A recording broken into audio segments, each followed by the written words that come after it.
돌아오지 못한 표국의 흔적은 결국 월화장 우물 아래로 이어졌고 봉인된 석실 속에서 감춰진 이름들과 기록들이 모습을 드러내기 시작했다. 이제 진무 앞에는 지워진 죽음들의 실체와 그 죽음들을 먹고 살아온 자들의 진짜 얼굴이 함께 드러나려 하고 있다. 쇠살문이 열리자 안쪽의 공기는 바깥 봉실보다 더 차갑고 무거웠다. 단순히 오래 갇힌 공기라서가 아니었다. 사람의 숨과 종이 냄새, 젖은 흙과 오래 마른 피, 그리고 설명하기 어려운 서늘함이 한데 엉겨 있었다. 진무는 문턱을 넘는 순간 본능적으로 숨을 조금 얕게 눌렀다. 이런 곳에서는 깊게 들이마시는 호흡조차 몸을 더럽히는 기분이 들곤 했다. 어둠 속에는 형체가 있었다. 사람처럼 앉아 있으나 사람이라 단정하기 어려운 무엇이었다. 그것은 쇠사슬에 묶여 있었다. 손목과 발목, 허리까지 돌기둥에 감긴 사슬은 녹이 슬어 있었지만 끊어지지 않았다.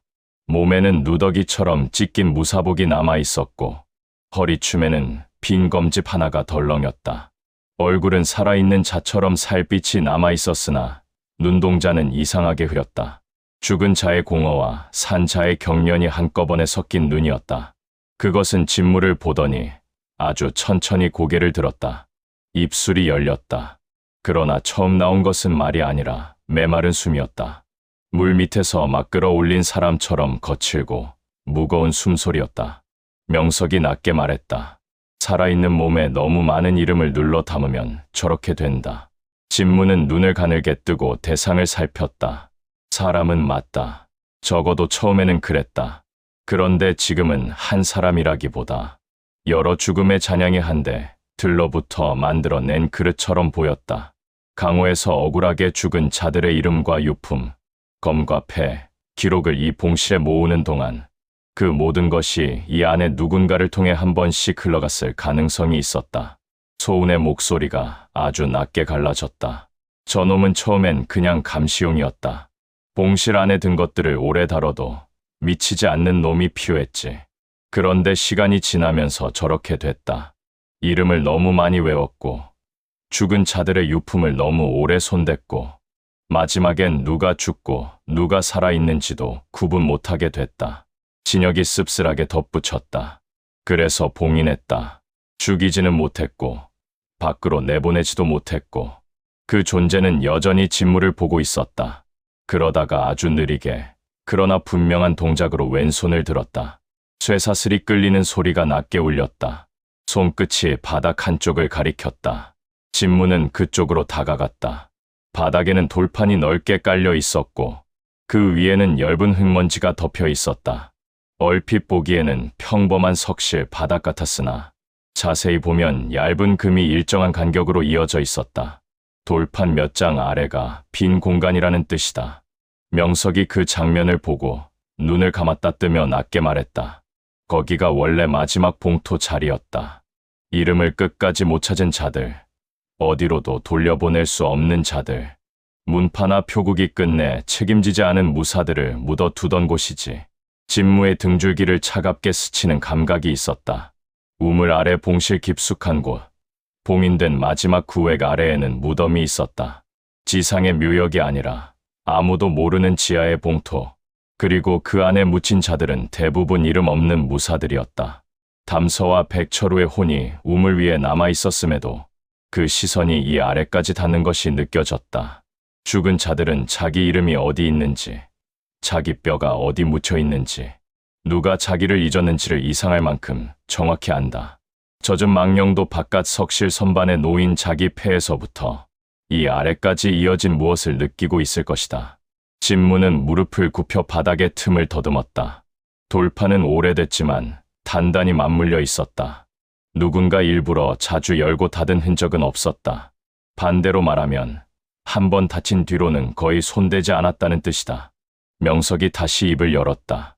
울룡은 명패와 유품만 위 선반에 정리하고 시신이나 뼈는 아래 봉토에 그대로 두는 방식을 택했다. 위에는 이름, 아래에는 몸, 산 자들이 다루기 편하도록 그렇게 갈라놓은 거지. 진무는 이를 악물었다. 살아있는 자들답군. 그때 쇠사슬에 묶인 존재가 갑자기 입을 열었다. 이번에는 말이었다. 쉰 소리였지만 분명히 들렸다. 열어라. 진무는 고개를 들었다. 그 존재의 흐릿한 눈동자 어딘가에 잠깐 또렷함이 스쳤다. 왜지? 그것은 한동안 숨을 몰아쉬다가 겨우 대답했다. 이름이 밑에 있다. 말은 짧았으나 이상하게 진실처럼 들렸다. 이 존재는 이미 사람의 정신이 아니었다. 그러나 그렇기에 오히려 이 봉실 아래에 쌓인 것들이 무엇인지 가장 잘 알고 있을 수도 있었다. 너무 많은 이름을 외우고 너무 많은 유품을 만진 끝에 스스로 경계가 무너진 자, 산 자도 죽은 자도 아니게 된 대신 둘 사이의 연결은 가장 깊이 보고 있는 셈이다. 진무는 진혁과 소은 쪽을 돌아보았다. 이 아래 봉토를 본 적 있나? 진혁은 고개를 저었다. 입구만 알았다. 실제로 연 적은 없다. 소은도 드물게 비슷한 반응을 보였다. 윗선도 자주 열지 않았다. 이유는 모른다. 다만 한번 열릴 때마다 위에서 이름 서넛이 사라지고 아래에서 뭔가가 더 무거워진다는 말은 돌았지. 그 말은 기분 나쁠 정도로 모호했으나 지금까지 울룡이 해온 짓을 생각하면 충분히 이해가 갔다. 이름과 유산을 분류하다 보면 끝내 누구의 것도 아닌 채 남는 자들이 생긴다. 문파는 부정하고 표국은 숨기고 가족은 끝내 찾지 못한 자들. 그런 죽음들은 가장 마지막에 한꺼번에 묻혔을 것이다. 진무는 결국 돌판 가장자리 틈에 검끝을 넣었다.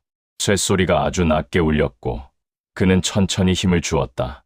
처음에는 꼼짝 않던 돌판이 몇 번의 비틀림 끝에 마침내 한쪽이 들렸다. 그 틈으로 차고 누군 흙냄새가 훅 올라왔다. 썩은 냄새는 오래전에 가라앉았으나 뼈와 젖은 흙이 섞인 특유의 냄새가 남아있었다. 그는 돌판을 조금 더 밀어 올렸다. 아래에는 얕은 봉토 공간이 펼쳐져 있었다. 생각보다 넓었다. 사람 둘이 나란히 내려갈 수 있을 정도의 깊이에 바닥은 흙과 자갈로 다져져 있었다. 그리고 그 위에 뼈들이 있었다. 아무렇게나 뒤엉킨 것이 아니라 줄지어 놓여 있었다. 누군가 최소한의 형식은 지키려 한 흔적이다.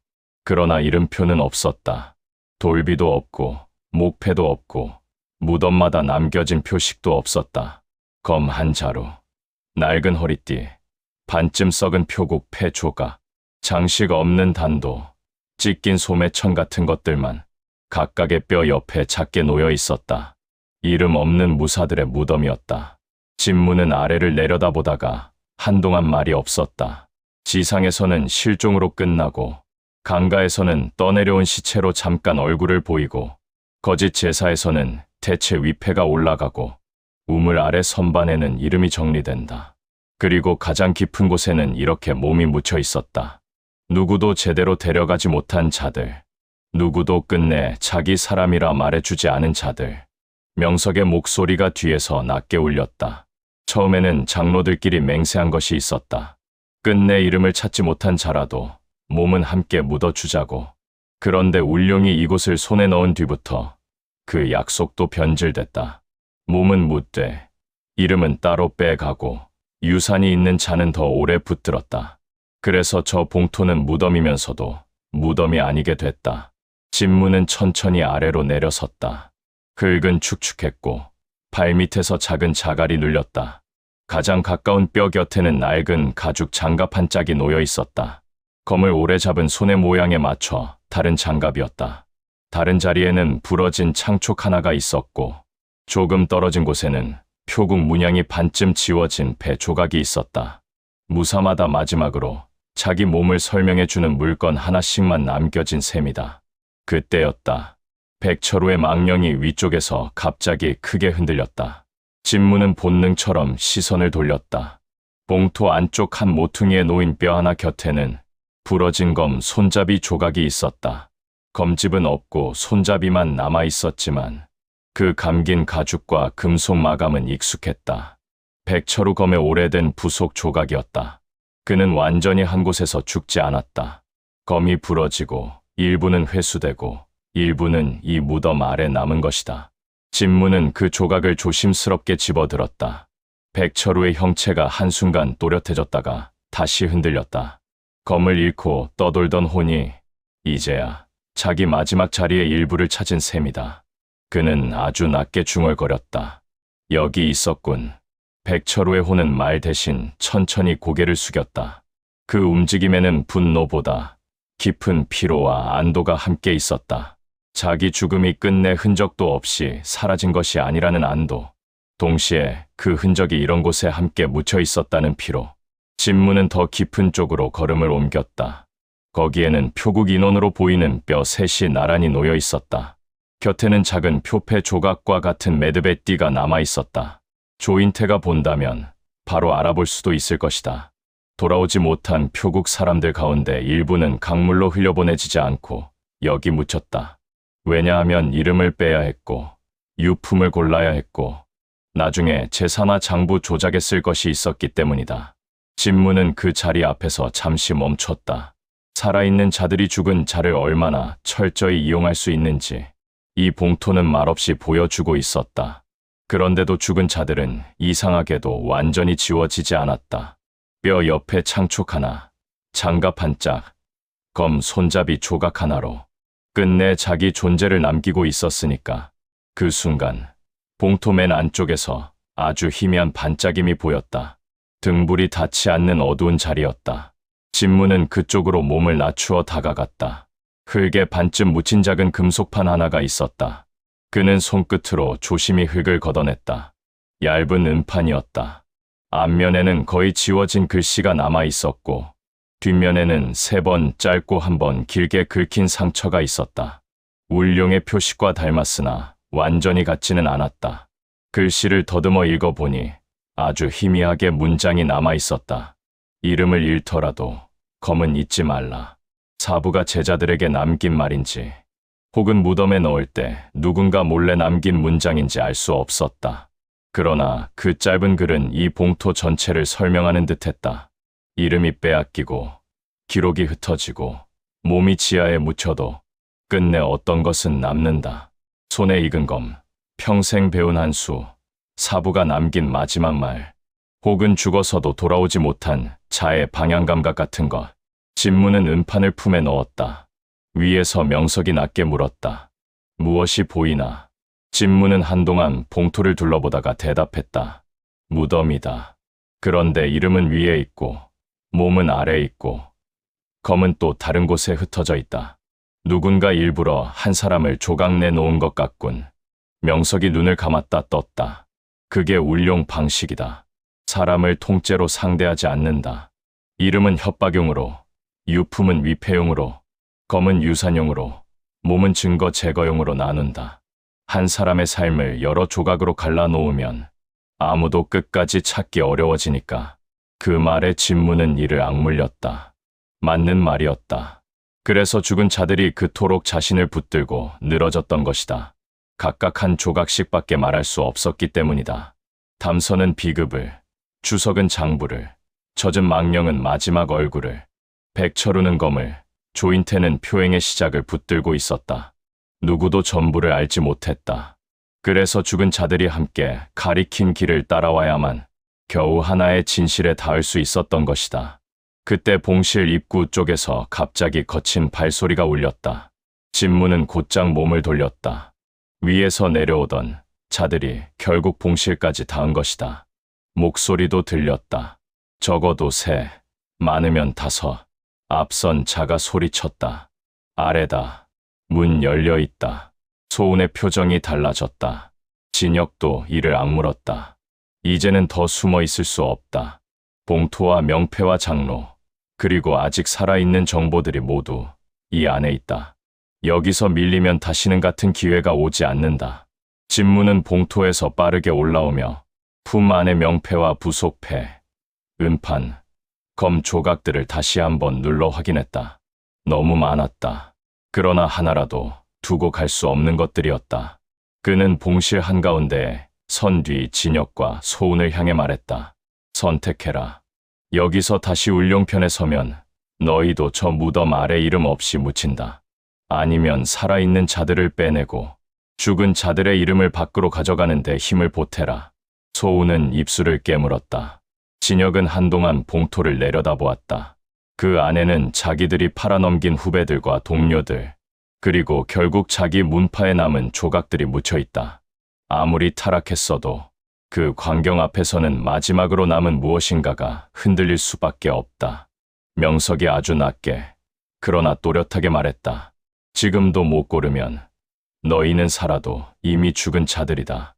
봉실 입구에서 검끝이 번뜩였다. 추격자들의 그림자가 어둠을 밀며 안으로 쏟아져 들어오려 하고 있었다. 진무는 검을 세웠다. 이름 없는 무사들의 무덤이 마침내 드러났다.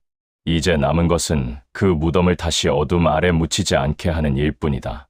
죽은 자들이 끝내 가리킨 자리는 여기였고, 살아있는 자의 칼이 해야 할 일도 결국 여기서 정해질 것이다. 봉실 입구에서 밀려드는 기척은 더 이상 숨길 생각이 없었다. 검끝이 벽을 긁는 소리, 젖은 돌바닥을 밟는 발자국, 짧고 낮게 오가는 신호음까지 추적이 아니라 회수였다. 위쪽 저장고와 큰 석실이 이미 틀어졌다는 사실을 알고 남은 기록과 명패, 봉투 아래 흔적까지 모조리 다시 닫아 버리러 내려오는 자들의 움직임이었다. 진무는 검을 들고 봉실 한가운데 섰다. 뒤에는 명석이 갇힌 감방, 이름 없는 무사들의 무덤, 부속 폐와 은판, 백철우의 검 조각, 그리고 아직 숨이 붙은 진실이 있었다. 앞에는 그것들을 다시 어둠 아래 묻어버리려는 자들이 있었다. 진혁과 소우는 아직도 움직이지 않고 있었다. 둘 다 봉토를 한번, 입구를 한번 번갈아 보았다. 지금 이 순간이 마지막 갈림길이라는 사실을 모를 만큼 어리석지는 않았다. 울룡편에 다시 서면 살아남을 수 있을지도 모른다. 그러나 그렇게 살아남더라도 저 봉토 아래 묻힌 이름들과 다를 것이 없어진다. 반대로 진무 곁에 서면 당장 목숨이 위태롭다. 대신 최소한 스스로를 완전히 부정하지는 않게 된다. 입구 쪽에서 검은 옷셋이 먼저 모습을 드러냈다. 맨 앞에 자는 얼굴 절반을 가린 채 장검을 들고 있었고, 뒤에 둘은 짧은 도와 쇠뇌를 각각 쥐고 있었다. 그러나 진무의 시선이 진짜 오래 머문 것은 그들 뒤에 천천히 걸어 들어오는 사내였다. 검은 옷 위에 붉은 띠 하나만 얇게 둘렀고 허리에는 무기가 보이지 않았다. 그런데도 공기는 그가 들어서는 순간부터 달라졌다. 다른 하수들처럼 살기를 흩뿌리는 것이 아니라 이미 익숙한 것처럼 조용히 눌러왔다. 사람을 많이 죽여본 자의 기운이었다. 아니, 단순히 사람을 죽여본 자가 아니라 죽은 뒤 남는 것까지 오래 다뤄본 자의 기운이었다. 그 사내가 봉실 안쪽을 한번 둘러보더니 아주 옅게 웃었다. 많이도 뒤집어 놨군. 소운의 얼굴이 굳었다. 하유상. 이름이 나왔다. 유상은 소운을 향해 고개를 조금 기울였다. 아직 살아있었나? 아니면 이제야 죽을 곳을 찾은 건가? 진혁은 아무 말도 하지 않았다. 그러나 그 침묵은 두려움과 혐오가 섞인 것처럼 보였다. 진무는 둘의 반응만으로도 이 자가 울룡 안에서도 다른 결의 존재라는 걸 알았다. 그는 낮게 물었다. 내가 윗선인가? 유상은 그 말에 웃지도 화내지도 않았다. 윗선이라기보다 아래를 정리하는 손이지. 이름과 유산, 시신과 기록, 그 틀어진 건 다시 묶고, 튀어나온 건 눌러 담고, 필요 없는 건 없애는. 진무의 눈빛이 싸늘하게 식었다. 원한도 그렇게 정리하나. 유상은 그제야 조금 선명한 웃음을 보였다. 원한은 정리하는 게 아니지. 잘 먹으면 된다. 그 한마디에 봉실 공기가 한층 더 차가워졌다. 명석이 감방 안에서 아주 낮게 중얼거렸다. 그래, 저놈들이 결국 그렇게 됐다. 진무는 시선을 돌리지 않은 채 물었다. 무슨 뜻이지? 명석의 목소리는 쉰데다 약했으나 또렷했다. 처음엔 기록과 유산만 노렸다. 비극, 계승표, 검, 패, 숨겨둔 문서들. 그런데 사람은 물건보다 다루기 어렵지. 죽으면 가족이 찾고, 실종되면 소문이 돌고, 이름이 남으면 누군가 잊는다. 그래서 놈들은 알게 됐다. 사람을 죽이는 것보다 그 죽음 뒤에 남는 원한과 미련을 이용하는 편이 더 효율적이라는 걸. 유상이 그 말을 받아 낮게 말했다. 죽은 자는 말이 없지만 원하는 말을 하지. 누가 누구를 찾는지, 누가 뭘 숨겼는지, 무엇을 끝내 놓지 못했는지 조금만 다뤄보면 길이 보인다. 이름을 모으고 유품을 모으고 아직 못 내려놓은 혼을 한데 묶으면 산자보다 더 많은 걸 알려주거든. 진무의 손등에 핏줄이 도드라졌다. 그래서 명패를 모으고 유품을 쌓고 거짓 제사를 열었군. 유상은 고개를 끄덕였다. 죽은 자를 달래는 척하면 산 자의 입도 다치니까 남은 자는 위패 하나 받고 집으로 돌아간다. 그러면 원하는 갈 곳을 잃고 다시 우리 쪽으로 모이지. 아주 편리한 구조다. 그 말은 역겨울 만큼 완전했다. 울룡은 단지 사람을 죽이는 자들이 아니었다. 죽음 뒤에 남는 마음, 미련, 이름, 원한까지 회수하고 축적해왔던 것이다. 그래서 이 지하에 명패 선반이 있었고 봉토 아래 이름 없는 무사들이 묻혀 있었고 쇠사슬에 묶인 존재 하나가 수많은 이름에 잠식된 채 남아 있었다. 원한을 먹는 자들. 그 이름보다 더 정확한 표현은 없었다. 유상은 한 걸음 더 들어오며 말했다. 그런데 이상하군. 죽은 자들은 대개 흩어지기 전에 한두 마디 남기는 정도인데 넌 여기까지 정확히 찾아왔다. 비극, 장부, 강가 얼굴, 부러진 검, 봉토까지. 누가 안내했지? 진무는 차갑게 대답했다. 내 놈들이 버린 차들이다. 유상의 눈이 아주 미세하게 가늘어졌다. 정말 보는군. 그 말에는 놀람보다 흥미가 더 많았다. 마치 오래 찾던 도구를 드디어 발견한 사람처럼 소운이 이를 악물고 말했다. 저 자를 건드리면 안 됩니다. 유상은 그제야 소운 쪽을 제대로 보았다. 왜? 죽은 자 말 듣는 놈 하나쯤 있으면 오히려 더 유용하지 않나. 진혁이 처음으로 낮게 내뱉었다. 저건 유용한 게 아니라 독입니다. 유상은 피식 웃었다. 지금 와서 그런 말 하는 걸 보니 둘 다 봉토를 본 모양이군. 사람은 참 우습다. 자기 손으로 파묻은 것들을 눈앞에서 보면 그제야 냄새를 맡지. 그 말과 함께 뒤에 쇠내든 자가 천천히 자세를 잡았다. 돌을 든 자 둘도 좌우로 벌어졌다. 유상 본인은 여전히 맨손이었다. 그러나 그 맨손이 더 위험해 보였다. 정말 무기가 없는 것이 아니라 무기 없이도 충분하다고 믿는 자의 태도였다. 진무는 아주 짧게 숨을 들이마셨다. 이 자리에서는 정면 충돌이 불가피하다. 문제는 상대 숫자가 아니라 지형이다. 봉실은 좁고 뒤에는 간방과 봉토가 있다. 추격자들이 더 몰려들면 빠져나갈 길 자체가 막힌다. 빨리, 그리고 정확하게 끊어야 한다. 그 순간 백철우의 망령이 다시 앞으로 나섰다. 그는 유상을 향해 아주 짧은 검로 하나를 그렸다가 곧 손을 거두었다. 처음처럼 분명한 한 수는 아니었다. 오히려 멈추라는 뜻처럼 보였다. 담서 역시 진무 앞을 스치듯 움직이며 유상이 아닌 좌측 쇠뇌수를 가리켰다. 젖은 망령은 봉실 바다. 유상 발치의 어두운 얼룩 근처에서 떠나지 않았다. 죽은 자들은 각자 다른 경고를 보내고 있었다. 진무는 즉시 이해했다. 유상은 지금 당장 칼로 먼저 겨눌 대상이 아니다. 저 자는 뒤에서 원한과 상황을 조종하는 중심이고 실제 첫 수는 좌측 쇠뇌와 바닥의 함정에서 시작될 가능성이 크다. 원한을 먹는 자들은 대개 자기 손보다 남의 불안을 먼저 무기로 쓴다. 유상이 낮게 말했다. 살아있는 자들은 늘 비슷하다. 죽은 자를 불쌍해하다가도 막상 자기 목숨이 걸리면 금세 등을 돌리지. 그런데 넌 여기까지 오면서도 아직 안 돌더군. 그래서 더 탐이 난다. 진무는 비웃지도 않았다. 먹히진 않을 거다. 그 말이 끝나는 순간 유상이 손가락을 아주 미세하게 움직였다.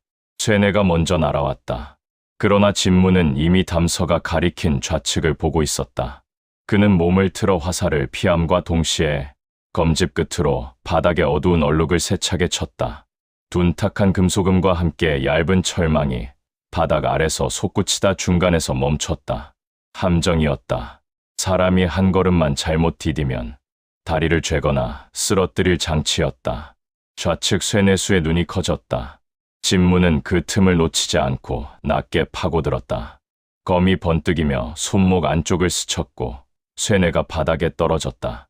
동시에 우측 돋은 자가 측면에서 뛰어들었으나 백철우가 앞서 보여준 짧은 움직임이 다시 떠올랐다. 좁은 공간에서는 긴 변화를 버리고 몸 반치만 옆으로 빼며 안쪽을 찌른다. 진무의 칼끝이 도쥔 팔 아래를 파고들자 상대 몸이 비틀렸다. 이어진 발차기가 무릎을 꺾었다. 봉실 안이 순식간에 뒤집혔다. 그러나 유상은 움직이지 않았다. 그는 한 걸음 뒤에 선 채 모든 것을 보고만 있었다. 입가에는 여전히 옅은 웃음이 걸려 있었다. 마치 지금 벌어지는 피비린내마저 자기 밥상 위 반찬쯤으로 여기는 얼굴이었다. 소운이 갑자기 진무와 나란히 서며 쌍검 중 남은 한 자루를 꺼내 들었다. 저 자는 칼보다 사람 마음을 먼저 겨눕니다. 길게 끌면 불리합니다. 진혁도 잠시 망설이다. 긴 검을 다시 쥐었다. 그의 얼굴은 여전히 창백했으나 적어도 이번엔 도망치지 않았다. 유상은 그 모습을 보고 낮게 웃었다. 이제 와서 사형제 흉내라도 내겠다는 건가? 소운이 이를 드러냈다. 적어도 내 밑에서 썩는 것보단 낫다. 진혁은 아무 말 없이 검끝을 세웠다. 그러나 그 침묵은 이전과 달랐다. 자기 문파를 판 자의 침묵이 아니라 이미 너무 늦었지만 그래도 마지막으로 칼을 어디에 둘지 정한 자의 침묵이었다. 유상이 손을 들었다. 뒤편에서 더 많은 발소리가 울렸다. 추가 인원이다. 위쪽에서 정리하고 내려온 자들까지 합류한 것이다. 이제 봉실 안에서 버티는 것만으로는 답이 없다. 진무는 빠르게 말했다. 진혁, 소운, 입구 막아라. 명석 장로 쇠사슬부터 풀고 봉토 위 돌판 다시 덮어라. 적어도 저 안은 건드리지 못하게 해야 한다. 유상이 그 말을 듣고 처음으로 눈빛을 바꿨다. 봉토를 다시 닫겠다고. 재미있군. 결국 너도 죽은 자를 봉하려는 건가? 진무는 차갑게 쏘아붙였다. 숨기려는 게 아니라 지키는 거다. 그 한마디와 함께 그는 유상에게 곧장 들어갔다. 이 싸움은 앞선 자들과 달랐다. 유상은 무기를 뽑지 않았으나 손끝과 보범만으로도 공간을 틀어쥐고 있었다. 첫 타는 칼이 아니라 손바닥이었다. 진무의 검로를 정면에서 받지 않고 옆으로 흘리며 손목 안쪽을 찍어 기혈을 끊으려는 수였다. 금속이 아니라 사람 몸을 무기처럼 쓰는 자의 방식이다. 진무는 반걸음 물러났다. 손끝이 스친 자리에서 찌릿한 감각이 팔을 타고 올라왔다. 독이나 약은 아니었다. 하지만 기혈을 흔들어 일순 힘을 빼는 식의 내공 운용이었다. 유상이 낮게 말했다. 죽은 자 말 듣는 놈이 어느 정도인가 궁금했는데 이 정도면 기대 이상이군. 진무는 대꾸 없이 다시 검을 세웠다. 유상은 단순한 무인이 아니었다. 그는 죽은 자들의 원한이 남긴 반응, 살아있는 자가 공포에 흔들릴 순간, 좁은 공간에서 칼이 막히는 각도까지 모두 계산하고 싸웠다. 그래서 더 위험했다. 기술보다 사람 마음의 흠을 먼저 읽는 자였다. 그때 담서가 갑자기 진무의 오른쪽 어깨를 스치듯 지나갔다. 시선은 유상 손이 아니라 눈에 꽂혀 있었다. 반면 백철우는 그의 발을, 젖은 망령은 뒤쪽 수로를 번갈아 가리켰다. 진무는 그 셋의 움직임을 한순간에 이어붙였다. 유상은 시선을 미끼로 쓰는 자다. 눈으로 먼저 위협하고 발로 거리를 잡고 뒤의 수로를 이용해 물러설 틈을 계산한다. 진무는 이번에는 먼저 기다리지 않았다. 그는 일부러 정면에서 크게 검을 올려 유상의 시선을 끌었다. 예상대로 유상의 눈이 칼끝을 따라 올랐다. 그리고 바로 그 순간 진무의 실제 움직임은 아래였다.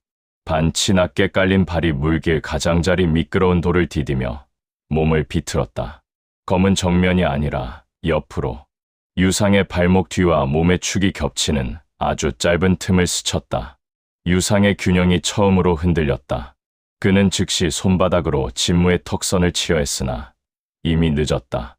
진무의 어깨가 그의 가슴 안쪽을 파고들었고 검자루가 늑골 아래를 세차게 후려쳤다. 유상의 입에서 숨이 짧게 새었다. 그 표정에서 처음으로 여유가 벗겨졌다. 뒤편에서는 진혁과 소운이 입구를 막아내고 있었다. 사형제의 검은 아직 거칠었지만 적어도 이번에는 서로를 향하지 않고 있었다. 좁은 봉실 입구에서는 둘의 호흡이 의외로 잘 맞았다. 아마 몸이 먼저 옛 습관을 기억한 탓일 것이다. 같은 사부 아래서 쌓인 초식은 서로를 죽일 때만이 아니라 등을 맞댈 때도 무섭게 들어맞는다. 명석의 쇠사슬도 절반은 풀려 있었다. 노장로는 완전히 일어나지 못했으나 감방 문턱에 기대 선 채 봉실 안을 보고 있었다. 그의 눈에는 쓰디쓴 체념과 함께 아주 희미한 안도도 섞여 있었다. 적어도 저 봉토와 명패들이 다시 쉽게 눌리지는 않으리라는 예감 때문일 것이다. 유상은 두 걸음 뒤로 물러나며 피를 삼켰다. 입가에 붉은 선이 번졌다. 그러나 그는 웃음을 거두지 않았다. 좋군. 정말 원한의 길을 타고 왔어. 진무는 검끝을 낮게 겨눴다. 그 길은 내 밥상이 아니다. 유상은 천천히 고개를 저었다. 아직 모른다. 죽은 자들은 늘 누군가를 붙들고 싶어 하지. 넌 그 소리를 들을 수 있고, 그러면 결국 더 깊이 끌려 들어가게 된다. 하나, 둘, 셋. 나중엔 어느 마음이 내 것인지조차 헷갈리지. 저기 묶인 놈이 딱 그랬다. 그의 시선이 쇠사슬에 묶인 존재를 향했다. 그 말은 단순한 조롱이 아니었다. 경고처럼 들릴 만큼 사실에 가까웠다. 진무 역시 이미 느끼고 있었다. 죽은 자들의 목소리를 오래 따라오면 어느 순간 자기 판단인지 망령의 미련인지 경계가 흐려진다. 방금 전 싸움에서도 그랬다. 담서가 가리킨 시선, 백철우가 보여준 한수, 젖은 망령이 짚은 바다. 그 모든 것이 없었다면 여기까지 올 수 없었겠지만 반대로 그것들에 지나치게 의지하면 언젠가 자기 발로 서는 감각이 무뎌질 수도 있다. 유상은 바로 그 약점을 보고 있었다. 진무는 한순간 말이 없었다. 그 침묵은 흔들림이 아니라 확인에 가까웠다. 맞는 말이다. 하지만 그래서 물러설 수는 없다. 죽은 자의 소리를 듣는다고 해서 모두 그 소리에 먹히는 것은 아니다. 적어도 아직은. 그는 낮게 말했다. 그래도 내 놈들보단 낫다. 넌 원한을 이용할 뿐이고 난 끝내 놓아주려는 쪽이니까. 유상의 눈빛이 마침내 날카롭게 가라앉았다. 그 말은 그가 가장 싫어하는 종류의 부정일 것이다. 원한을 밥처럼 삼아 온 자에게 그것을 끝내 놓아주려는 사람이 나타나는 것. 그런 존재는 단순한 적보다 더 거슬린다. 자기 방식 자체를 부정하니까. 입구 쪽 싸움이 다시 거세졌다. 더 오래 버티면 유상이 봉실 안 어딘가로 빠지거나 입구가 뚫릴 수 있다. 진무는 더 지체하지 않았다. 그는 검을 낮게 끌며 다시 파고들었다. 이번에는 유상도 피하지 않고 맞받았다. 손바닥이 칼등을 미끄러지듯 흘리고 발끝이 물기를 타고 움직이며 몸이 그림자처럼 엇갈렸다. 짧은 새합이 번개처럼 오갔다. 첫 합에서 진무의 소매가 찢어졌고 둘째 합에서 유상의 옆구리에 피가 더 깊게 번졌다. 셋째 합에서 마침내 진무의 검끝이 유상의 어깨를 꿰뚫듯 스쳤다. 완전히 찌르지 못했으나 깊었다. 유상의 몸이 비틀렸고 바리수로 가장자리 돌을 헛디뎠다. 바로 그 순간 백철우의 망령이 다시 한 수를 보였다. 아주 짧고 단순했다. 검을 내려 찍는 것도 옆으로 베는 것도 아니다. 발이 흔들린 상대의 중심선을 따라 검끝을 반치 앞으로 밀며 몸을 한 번 더 안으로 접는다. 상대가 물러설 길 대신 주저앉을 길만 남기는 수. 진무는 생각보다 먼저 몸이 움직이는 것을 느꼈다. 검끝이 유상의 어깨 아래를 찔렀고 동시에 몸이 안으로 파고들었다. 유상은 피하려 했으나 수로 물기와 이미 무너진 중심이 발을 배신했다. 그의 무릎이 마침내 꺾였다. 진무의 검은 목 바로 아래에서 멈췄다. 봉실 안이 순간 조용해졌다. 입구 쪽 추격자들도 그 광경을 보고 잠시 멈칫했다. 진혁과 소은 역시 숨을 거칠게 몰아쉬며 그쪽을 보았다. 유상은 피를 흘리면서도 눈을 들어 진무를 올려다보았다. 여전히 완전히 무너지지는 않은 얼굴이었다. 그러나 그 눈빛 속에는 처음과 다른 것이 있었다. 흥미도 조롱도 아니라 아주 미세한 경계. 자기 방식으로 계산되지 않는 무언가를 본 자의 눈이었다. 진무는 검끝을 더 깊이 들이밀지 않은 채 말했다. 끝이다. 유상은 낮게 웃었다. 피가 함께 흘렀다. 끝. 원한을 먹는 쪽은 원래 그렇게 안 끝난다. 하나 죽이면 둘이 남고, 둘을 묻으면 셋이 떠오르지. 넌 그 소리를 다 듣게 될 거다. 진무는 흔들리지 않았다. 그럼 하나씩 끝낸다. 그 말은 허세가 아니었다. 지금껏 그래왔고, 앞으로도 그렇게 할 뿐이다. 담서의 비급 하나, 주석의 장부 하나, 강가의 마지막 얼굴 하나, 백철우의 검 하나, 돌아오지 못한 표국의 이름 하나, 전부를 한 번에 구할 수 없다면 하나씩 끝내는 수밖에 없다.